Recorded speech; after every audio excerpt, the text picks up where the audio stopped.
I'm so glad to be here and so to meet all of you. And last 2 days have such a great kind of a conversation and understanding where you are, and I can tell that how great God that we serve, and how great things that He's going to do. And I kind of a little bit changed the topic because there are a lot of questions here. How is that the BLTC? And what is BLTC? And I know there's kind of a Caleb you mentioned about, but probably it'll be good that we just kind of answering what like a question and answering and whatever necessary that we have some speakers here, and we're hearing this afternoon from Ravi about like diaspora. The BLTC program in Korea, and see their vision, how just growing it. And I didn't know that what happening in Korea. What I got the picture from Reverend Moon, 4 people studying. That's all I know. And I hearing it. Wow, God is amazing, and something that beyond He is doing it. That's what I see. And then I was in the with so it's kind of forgetting all the names of it. Nepal, Saju, and I was within the Saju in April, and in 2 places in Pokhara and Kathmandu, kind of seeing it, Christian leaders. It was the first time that I encountered the Christian that convert from Hindus. It's a totally different attitude. I do not know at all about what kind of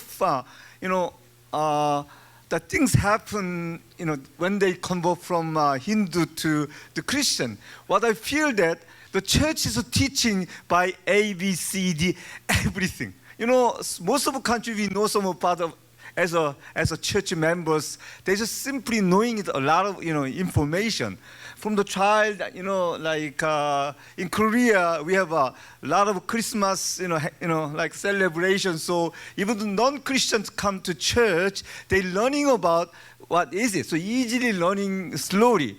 But Nepal is completely different. They are convert from Hindu. I was wondering about how they kind of accepting or like attending church service.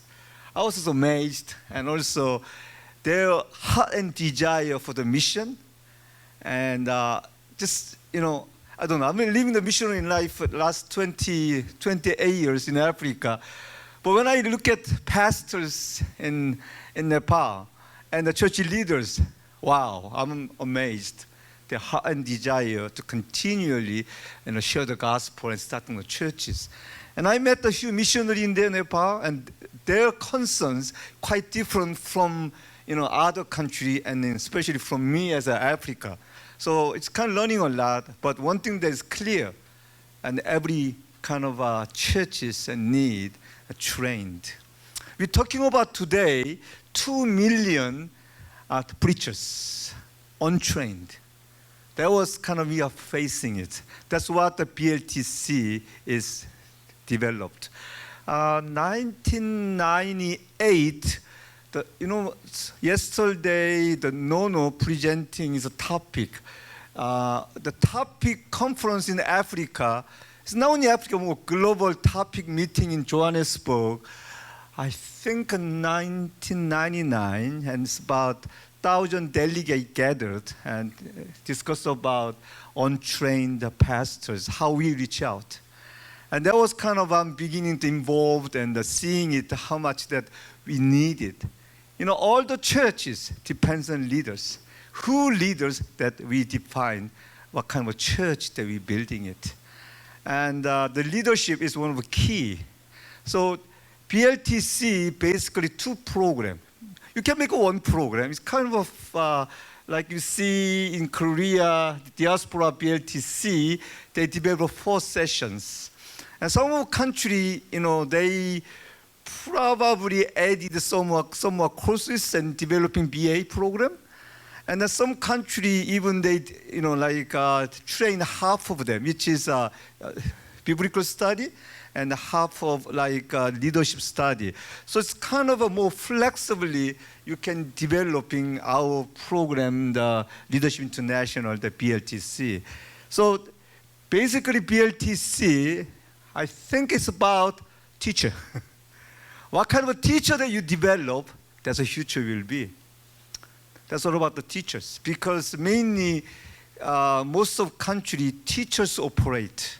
And I remember before the BTCP, you trained the BLTC. We trained the BTCP. Another program that we engaged 10 subjects.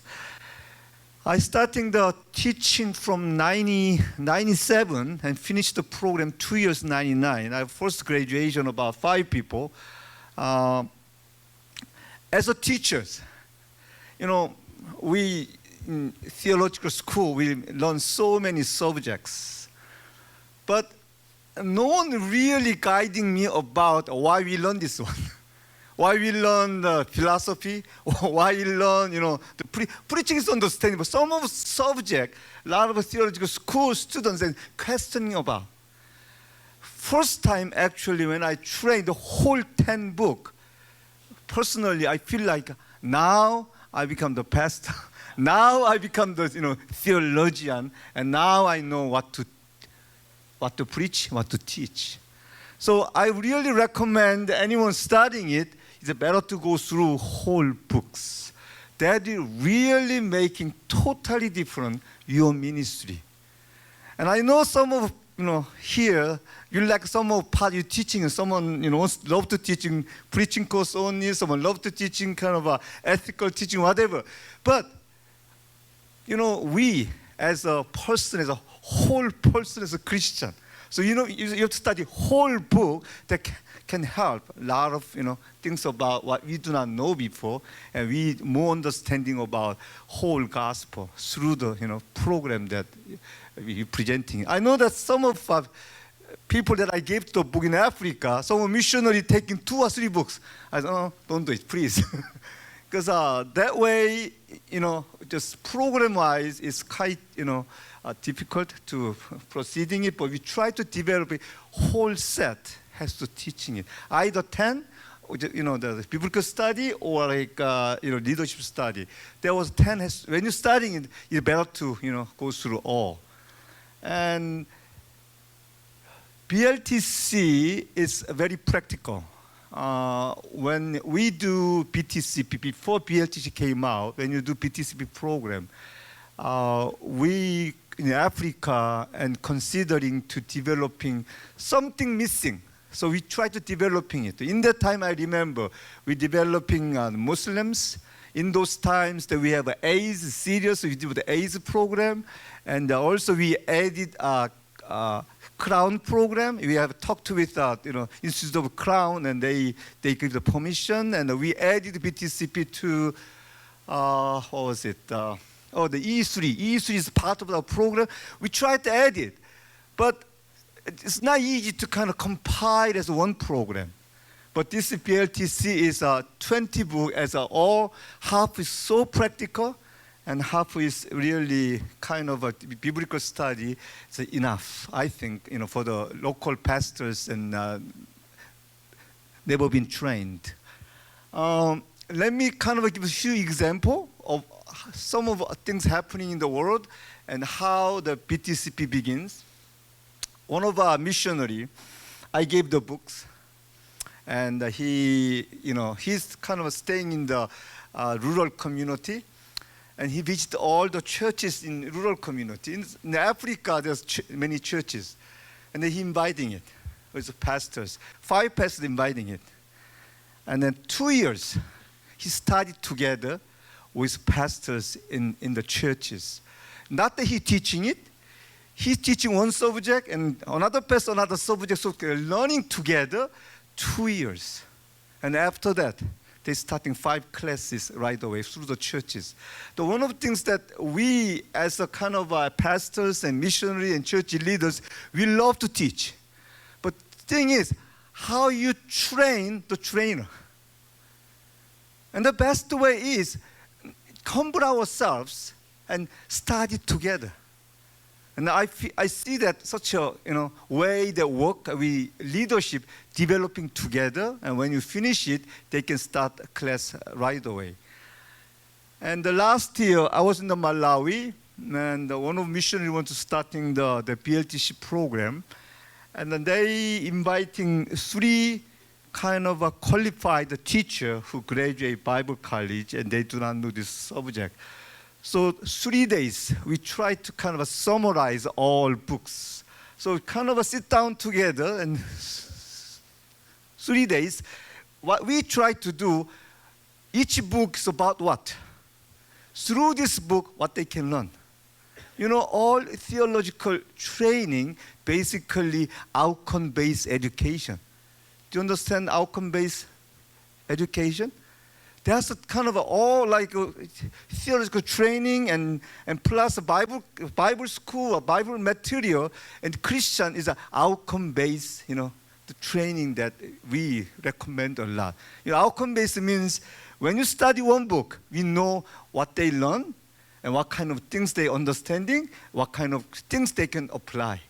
That's outcome-based. So we try to starting from through this book, as a teacher must know how this will be used, and when they study through, and we know what they learning it, and then we know how to make apply. Because without application, that we kind of having the problem in the process of training it. So there was one of the example that goes through the whole subject, and then they can start school in a year. Actually, in September this year, they starting 30 people and 29 graduate about 3 weeks ago.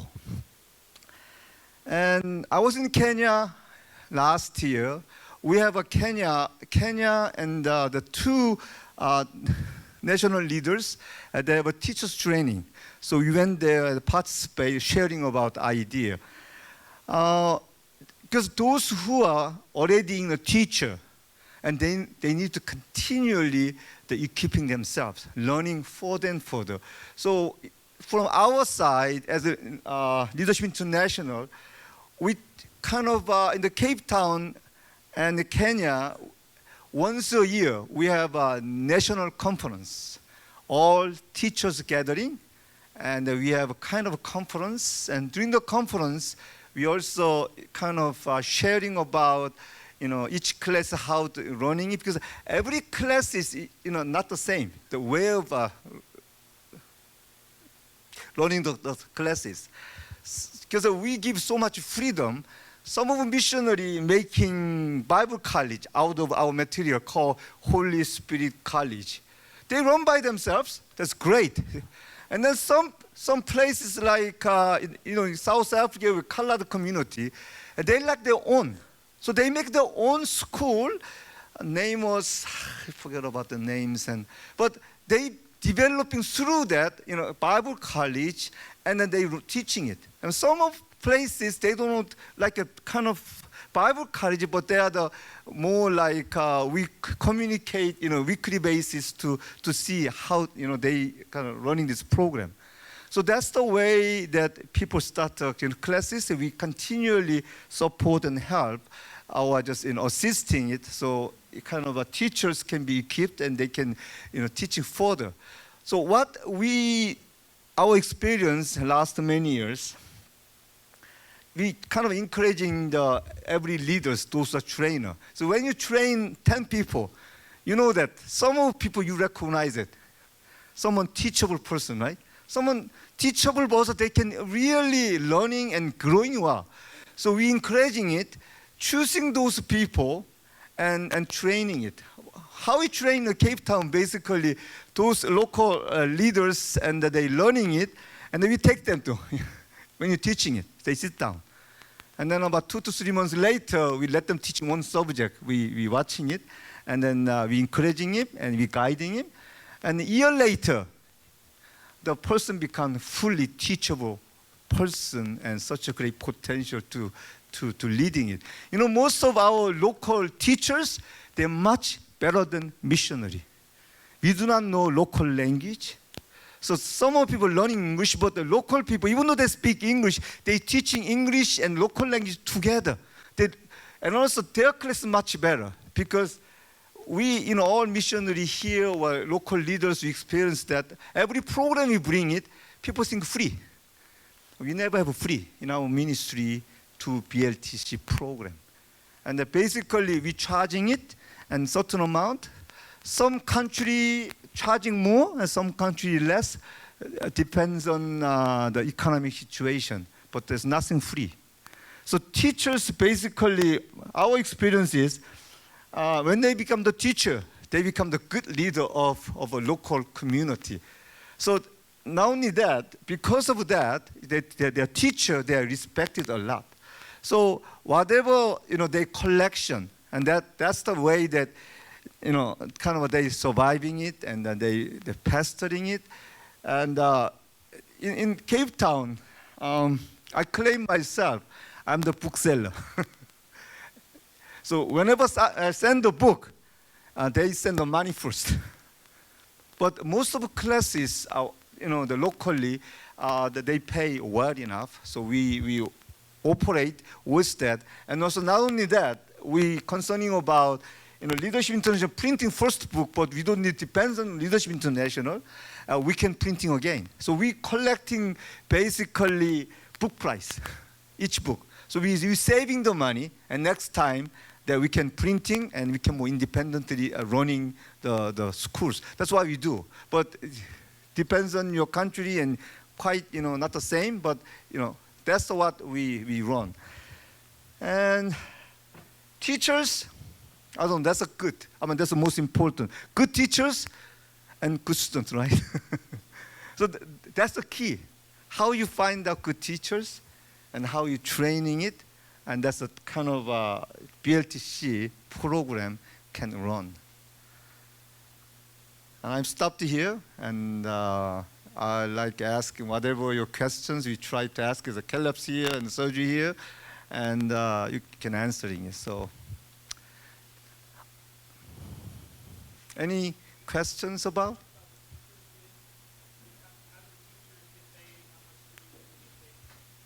All the various. Like one class, because I don't really talk about the money much of it, but one class is, the teacher said he's selling the book, and basically what you do in one of the classes actually Malawian refugee class. And what do they do? They're all working. So they charging each book about 200 rand, which is about $10. We charging in our side $1.50. So it's about $8.50 left out, right? And that's the more like the teachers, or sometimes some teachers so good they prepare coffee. So that's kind of running by themselves. And that's one of our example. And another example in another country, the national director, when they taking the book and they paying it to like a national director, all of them. So national director, according to size of the classes, they share the money with teachers. And so it depends on area and depends on the places. I do not know how the surgery is working, but every country is not the same. So thinking about, because the key is more payment and better education. That's why we know it. That's why we experience it. So we do not want to really charging a lot, but rather at least the students seeing it. This much of the money is a value. When they pay the value, they learn much better. So our purpose is how we, train and the better way, and you produce trainers that way. The answer?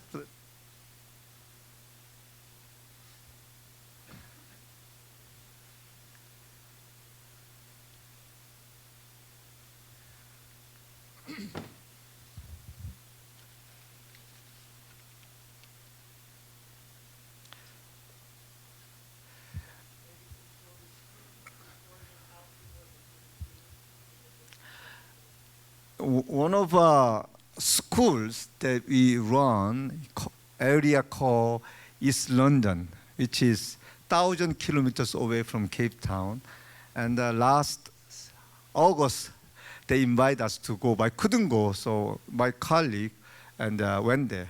And they asked us to come day before the graduation. And he told me they have big function. they renting the hotel for the graduation. They invite all the students and families. So they have such a graduate function night before. And then on Saturday, they have a graduation ceremony. They invite all the pastors surrounding area. So they have a huge celebration. And while they have a celebration, and there's a time that they invite the other pastors, other church leaders. So the function is one of way that when kind of graduation ceremony, especially in Africa, most of the pastors, they don't have any certificate, they don't graduate Bible college, they don't have any much formal training yet. So when they come and they got certificate, it's quite important for them. So in quite huge function, every graduation is a little bit different, but some of the area having the whole villages is coming in. We selected the sheep and cows, some areas. So it's quite a huge kind of, because the first time in their life, they're receiving the certificate, So some students, and they're rich enough, they're paying it sometimes. So those areas having such a good food and nice function, and I love to go there because good meat. So that's the way introduced. And one of our school they introduced mainly one of our person and they visit the church to churches. So it's constantly they introduce. One of the best way is introduce a program or recruit the students by mouth to mouth.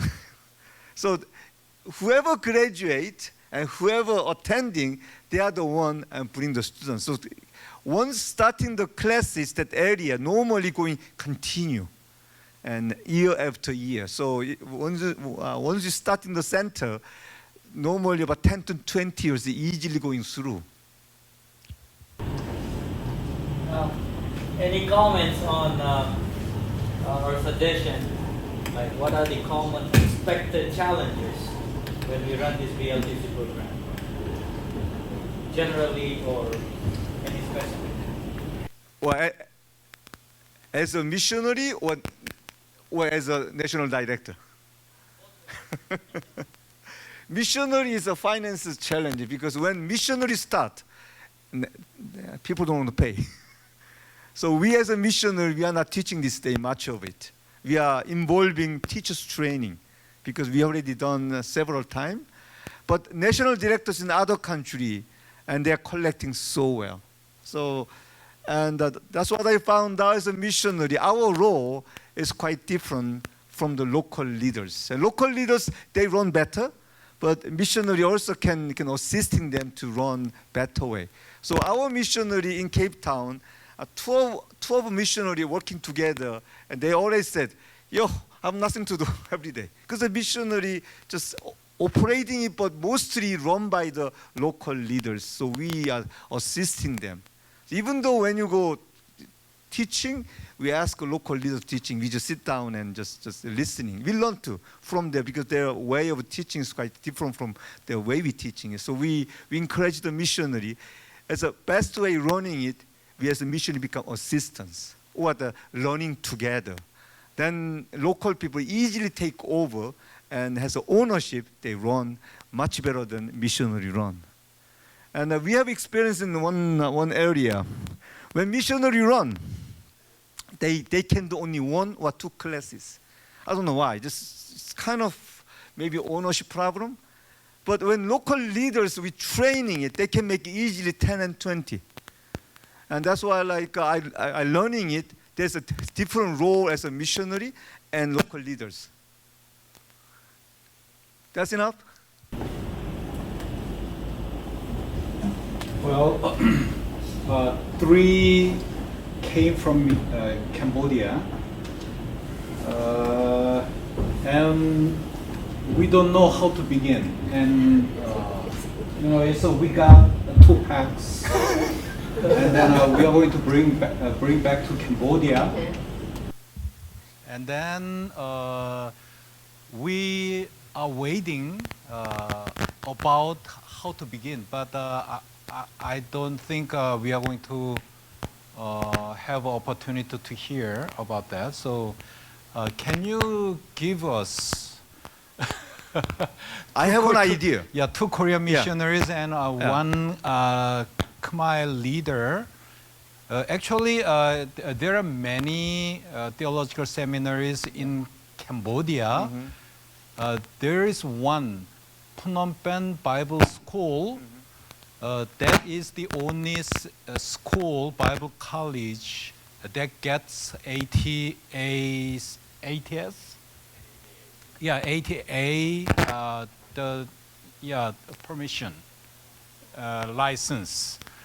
And then he is the administrator of the school. But Okay. we don't know how to begin. So how can we organize and start launch? Okay. Please tell us. One thing, first of all, what you have to do, translate. Translate, that's a key. But if you guys go to Cambodia, if you speak English only, but you still can survive in Cambodia. That means there are 3 seminary using teaching in English only. So I think my question, 4 of us, my wife. Sorry, I'm sorry. Yeah, we are one body. Yeah, that's why. Now you have a big trouble, right? Oh yeah, 4 came. Yeah, I forgot. 3 unit came. Yes. We have not opened this. And then what kind of contents inside? And we can see the title, and we can also what kind of contents will be. So maybe do we need to begin studying together first, or a translation is for those whose language is not English? Need to translate into local language, but it takes time. But until that time, we know kind of contents, and then we need to know and experience. This is really important. This is really good. We have not experienced about that. Thank you. Maybe Serge can answer some of the things.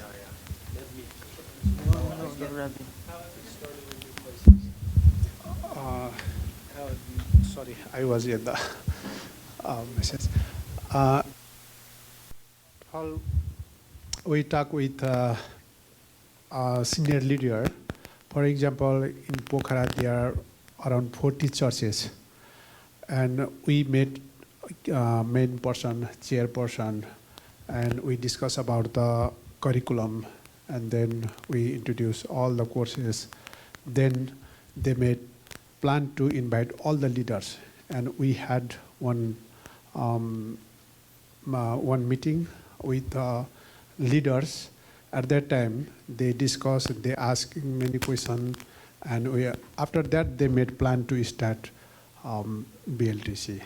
Yeah, in our country, we do like this.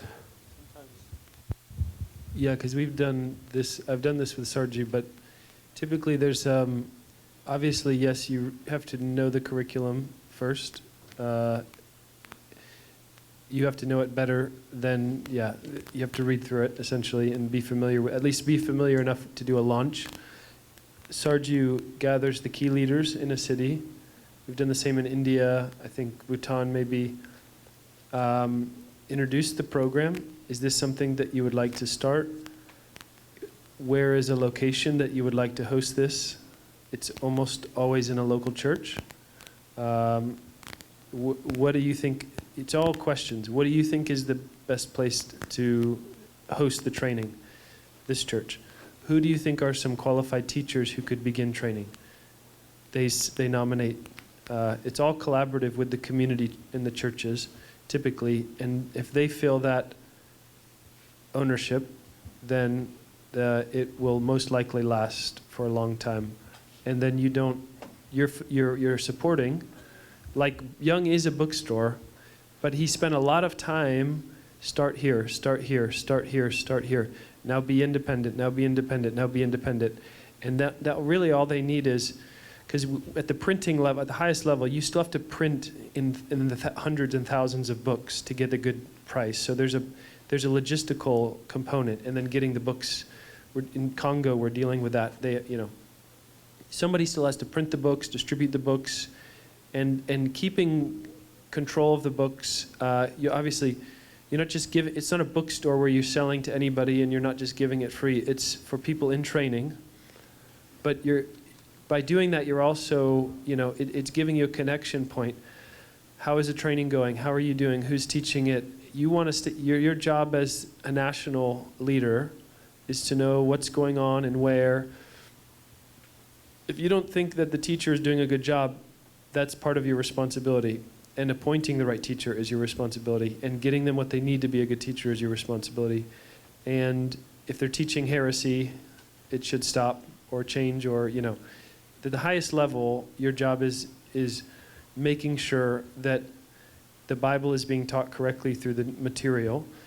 They're going to need books. They're going to need support. Jeong brings all of his leaders once a year for teacher training to invest in them. So there's a whole infrastructure that goes around it. But at the very beginning, it's just finding a location and the right teachers. And they start maybe with 4 people. And then probably more will add as the word gets out. By the time they graduate, maybe there's 15. And then the next time 20 want to enroll, if you do the graduation and the community sees the impact. And in 10 years, that site will still be there if the church has a good relationship with you. So, Yeah, now let me try again. Sorry, I was really confused with how to start and what I learned, because the question he directed me was what I learned from the editing. Yeah, so let me start again. I came to the Philippines from a secular background. I did my bachelor in political science. But when I came and did my MDiv, then during my MDiv, I was God opened an opportunity for me to serve in a small local church here in the Philippines.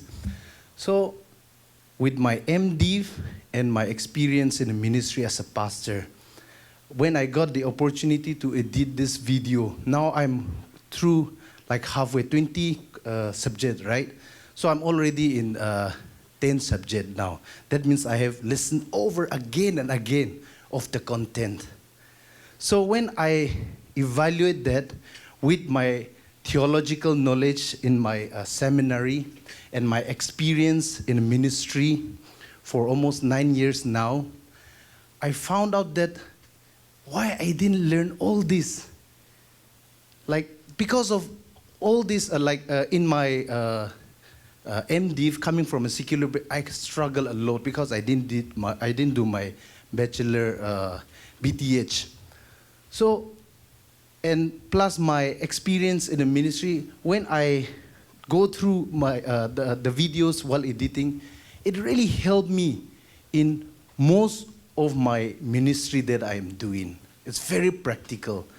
I learned a lot of things from my MDiv. I'm not saying that a Master of Divinity course was not helpful, but there were a lot of things that I didn't learn from MDiv, and that is where BLTC came in my life to help me. And I think it has helped me to be more effective in the ministry.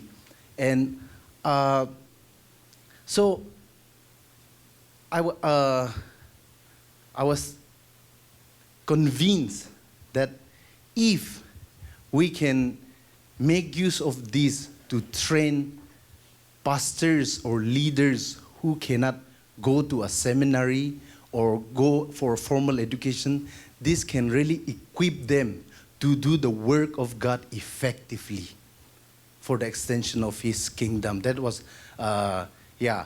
So right now, I don't know how to explain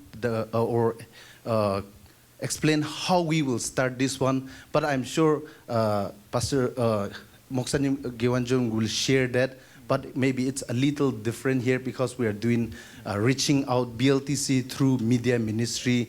So yeah, I'm sure he will explain or encourage the other people who are wondering how we can start. So I think I better not talk about how we can start that. Yeah. Thank you. May this year, I was in Madagascar and teaching Bible college students two different areas. I show this one. And when you graduate, that's your tool. You know, when you graduate Bible college, you have books, but it's not really understanding. You never look back or gain much of it. But this book, and we train about 6 months, and they can taking it to their church or church planting places. Leadership, they can training it. In the situation in Madagascar, one pastor handling between 5 to 25. So the kind of they're using like kind of local leaders as a preacher, but there's a pastor's role teaching them. So it kind of in case in Madagascar, we give this book, so they can taking it to continue to train their church leaders, and church leaders are planting the churches. It's kind of the model they're using it in Madagascar. So kind of it's not all the same, but some may according to your situation, especially like Cambodia, he's in the Bible college, and when they graduate, or those who are already pastors, you can study together, and then they can go out through the church. They can train the leaders, and then those leaders can go out plant the church. It's a church planting method is quite good too. All the program is going on. And as you know that this curriculum are teaching 400 hours, 190 hours for leadership and 210 hours for the leadership. Yeah, leadership. So, and also when you look at the leadership book, not there, it's not printed, but I have some different book, but same book that, it's like that. You can planning it. Like each book, it tells us about how many hours you're teaching it.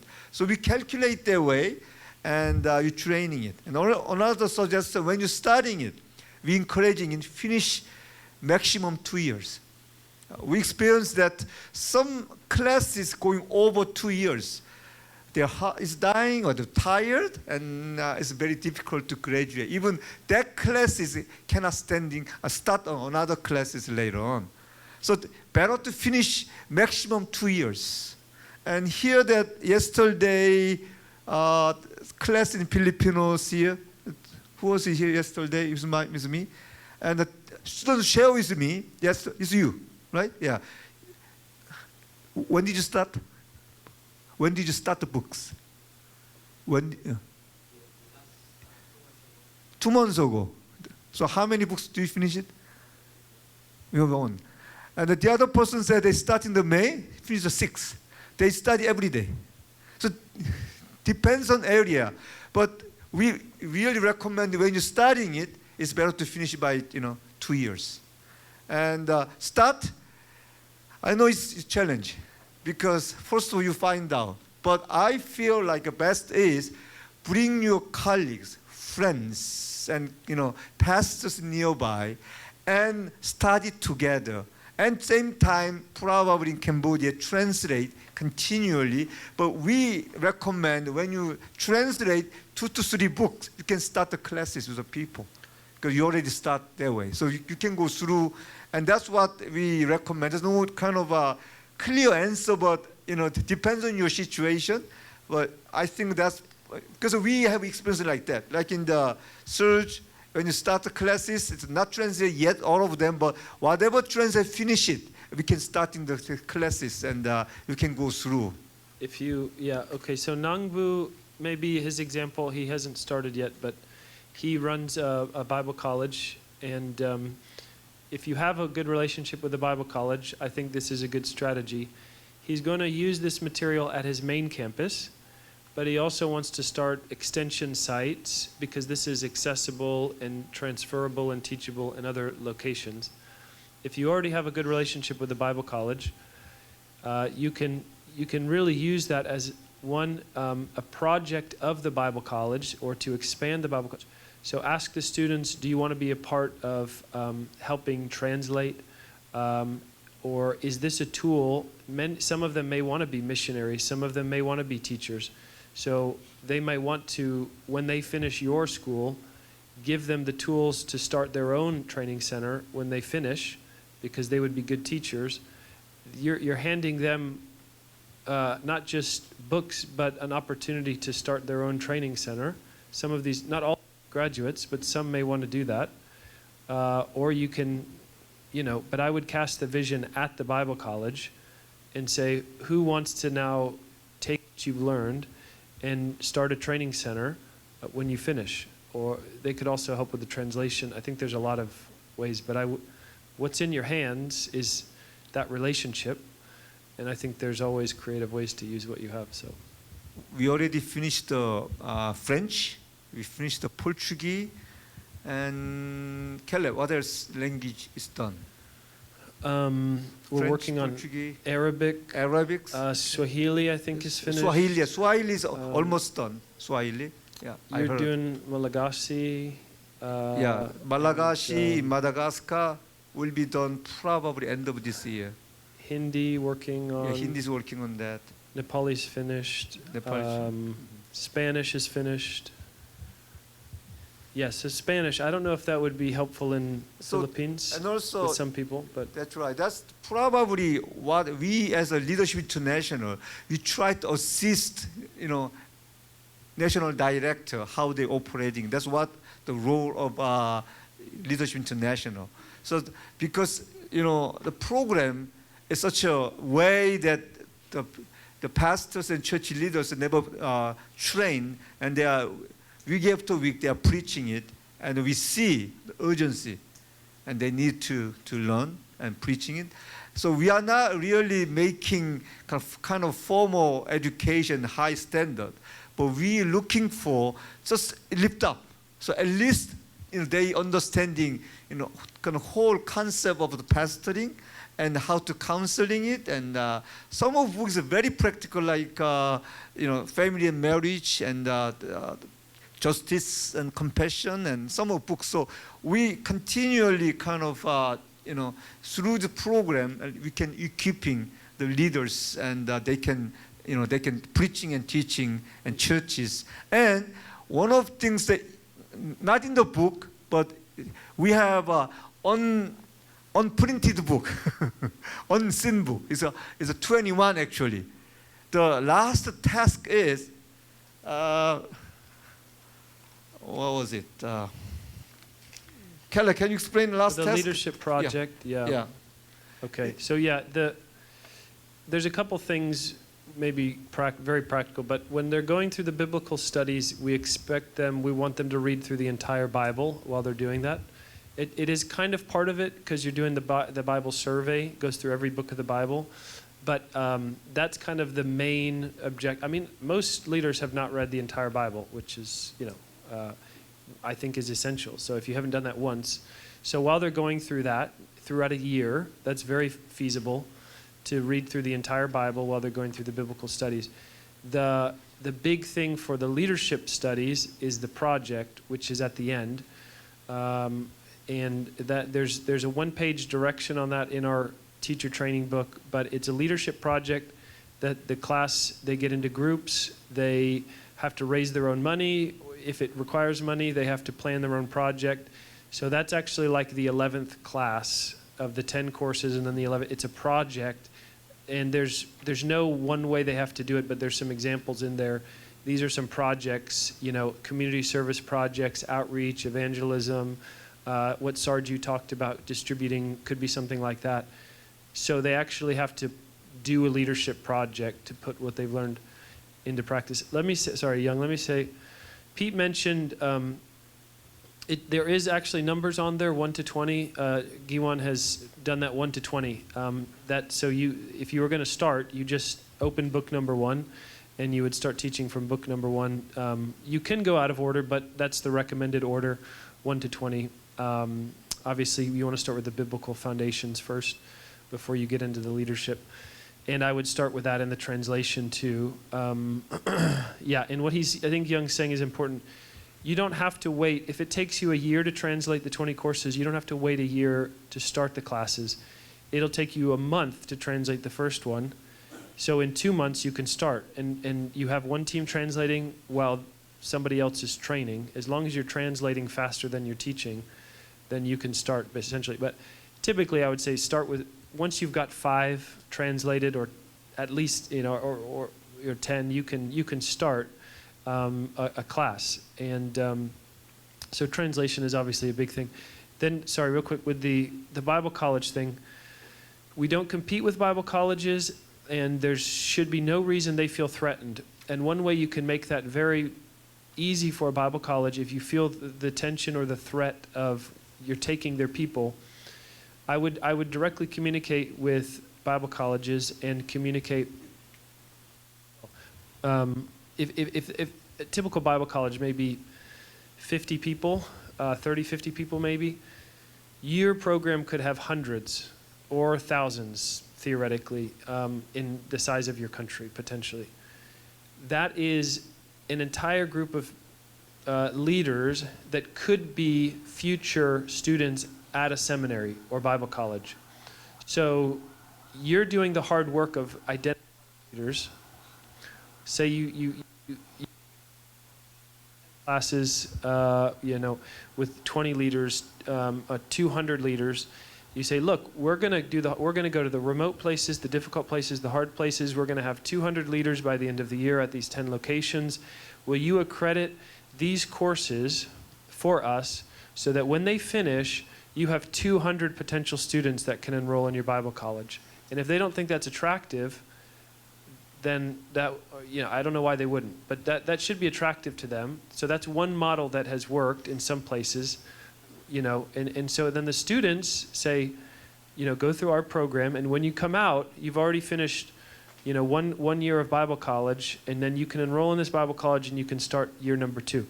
They don't always want to or need to. They might finish this and say, I don't need any more, but if they want to keep going, they want to be a professor or more academic and go down that route, you're actually providing supply for Bible colleges that are often struggling to find people to enroll. So if you feel that tension, that's a strategy, Jeong, if you want to talk about that, that you will probably be able to get more people, because the people that we're training usually will not go to Bible college, cannot go to Bible college for many reasons.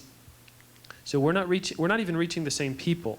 But if there are people that can go to Bible college and want to, they can usually go through our program first, and then they can jumpstart into Bible college. So it's a win-win for the Bible college.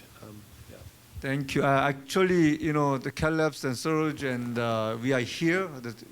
We can continue kind of a conversation, because this one doesn't really, everyone has probably different questions, but I'm stopping here. We have here, you can ask any questions, and whatever experience we'll share. We want to see more training center. Now that Leadership International kind of having the 300 location, but growing every year, at least doubling, quite it's kind of happening that way. So through like you in the Asian country, you can see how we can transform the churches here, which is small enough, but their impact to the society. And this program is particularly, we want to see how church transform the society. That's what we are doing. Thank you.